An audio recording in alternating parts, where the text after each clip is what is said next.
Hello student, स्वागत है आपका अपने यूट्यूब चैनल पे। और जैसा कि मैं लगातार एनसीईआरटी क्लास 10th के फिजिक्स विषय पे चर्चा कर रहा हूं, तो आज के वीडियो में भी हम फिजिक्स का वही पहला चैप्टर लाइट ऑप्टिक्स बोले या लाइट बोल सकते हैं, उसकी हम चर्चा करने वाले हैं। तो इसमें भिन्न भिन्न बिंदु जैसे मुख्य एक्सिस क्या होता है, ठीक है, दर्पण के बारे में हम चर्चा कर रहे थे। तो मुख्य एक्सिस क्या होता है, दर्पण में ध्रुव क्या होता है, वक्रता केंद्र क्या होता है, ठीक है, फोकस दूरी क्या होती है, वक्रता त्रिज्या क्या होती है, तो तमाम बिंदुओं पे हम इस वीडियो में चर्चा करने वाले हैं। ठीक है, दर्पण के बारे में बताया था कि प्लेन मिरर होता है, समतल दर्पण होता है और एक स्फेरिकल मिरर गोलीय दर्पण होता है। तो गोलीय दर्पण में कुछ विभिन्न चीजें आएंगी, प्रधान अक्ष आएंगी, ध्रुव आएंगी, वक्रता केंद्र आएंगी, वक्रता त्रिज्या, फोकस दूरी। तो इसके बारे में हम आज विस्तार पूर्वक चर्चा करेंगे। तो सबसे पहले मेरा पॉइंट है, सबसे पहले हम पॉइंट के बारे में जानेंगे क्या कि मुख्य अक्ष किसको कहते हैं। ठीक है, क्या है मुख्य अक्ष, हम किसे कहेंगे। तो मान लिया कि ये दर्पण है, ठीक है, क्या है ये दर्पण है। गोलीय दर्पण की क्या बताते हैं कि गोलीय दर्पण क्या होता है, खोखले गोले कांच का भाग होता है। तो ये मान लिया कि खोखला गोला है, तो यहां से यहां के तक के पार्ट को हम क्या मान लिए हैं, दर्पण मान लिए हैं। क्या मान लिए हैं, दर्पण मान लिए हैं। ठीक है, तो जब इस तरह से हम दर्पण को मानते हैं, तो ये जो खोखले गोला है, ये खोखले गोला है, इसको क्या करेंगे, एक तरफ से दूसरे तरफ तक सेंटर से होते हुए यदि एक लाइन खींचते हैं, क्या करते हैं, लाइन खींचते हैं सेंटर से होते हुए, फोकस से होते हुए, ठीक है, सेंटर से होते हुए हम मिलने ये करेंगे कि सेंटर से होते हुए जब हम एक लाइन को ड्रॉ करते हैं, तो ठीक है, वो क्या कहलाती है, दर्पण की मुख्य अक्ष कहलाएगी। क्या कहलाएगी, मुख्य अक्ष कहलाएगी या प्रधान अक्ष भी कहलाएगी। ठीक है, क्लियर है। तो गोलीय दर्पण जिस खोखले गोले का भाग होता है, उस खोखले गोले के केंद्र से होते हुए एक हम जब इमेजिनरी लाइन ड्रॉ करते हैं मिरर पे, तो वो लाइन क्या कहलाती है, प्रधान अक्ष या मुख्य अक्ष कहलाती है। क्लियर है। अब चलते हैं हम क्या, वक्रता केंद्र पे। क्या है, वक्रता केंद्र पे। वक्रता केंद्र क्या होता है, तो वक्रता केंद्र गोलीय दर्पण जिस खोखले गोले कांच का भाग होता है, ये क्या है, गोलीय दर्पण है।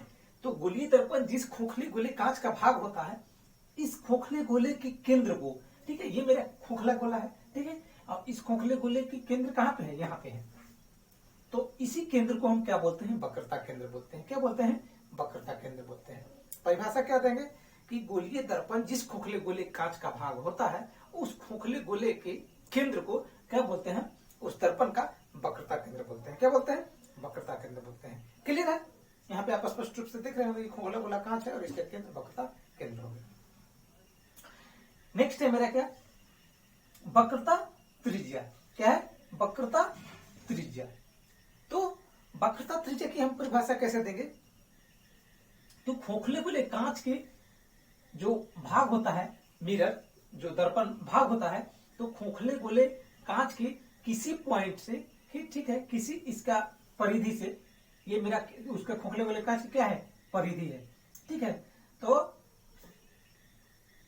इसके परिधि से ध्रुव को मिलाने वाली रेखा, ठीक है, क्या होगी, सॉरी, सेंटर से परिधि को मिलाने वाली रेखा या ध्रुव से सी तक के मिलाने वाली रेखा, ठीक है, ये क्या कहलाएगी, वक्रता त्रिज्या कहलाएगी। क्या कहलाएगी, वक्रता त्रिज्या कहलाएगी। ठीक है, या हम यहां से यहां तक मिला सकते हैं, ठीक है, इसको भी क्या बोलेंगे, वक्रता त्रिज्या बोलेंगे।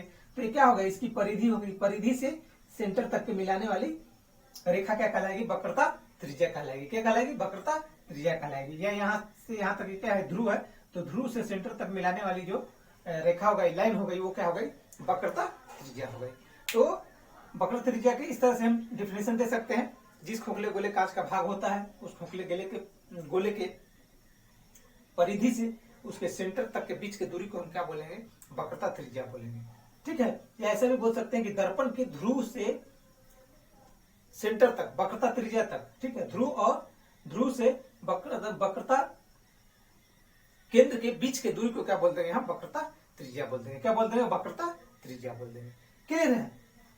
उसके बाद आता है फोकस या फोकस दूरी। क्या है? फोकस और फोकस दूरी। तो फोकस मेरा क्या हो जाएगा? तो वक्रता त्रिज्या, ठीक है, सॉरी, वक्रता केंद्र और ध्रुव, वक्रता केंद्र और ध्रुव के ठीक बीचों बीच की दूरी को हम क्या बोलते हैं? क्या बोलते हैं? फोकस बोलते हैं। क्या बोलते हैं? फोकस बोलते हैं। क्या बोलते हैं? फोकस बोल देते हैं। ठीक है, वक्रता केंद्र और ध्रुव के बीच, ठीक बीचों बीच का जो पॉइंट होगा, मिडिल पॉइंट होगा, वो क्या कहलाएगी? फोकस कहलाएगी। और ध्रुव से उस फोकस पॉइंट का, ठीक है, फोकस बिंदु और ध्रुव के बीच की दूरी क्या कहलाएगी? फोकस दूरी कहलाएगी। क्या कहलाएगी? फोकस दूरी कहलाएगी। ध्रुव और फोकस के बीच की दूरी फोकस दूरी, और फोकस पॉइंट कौन कहलाएगी?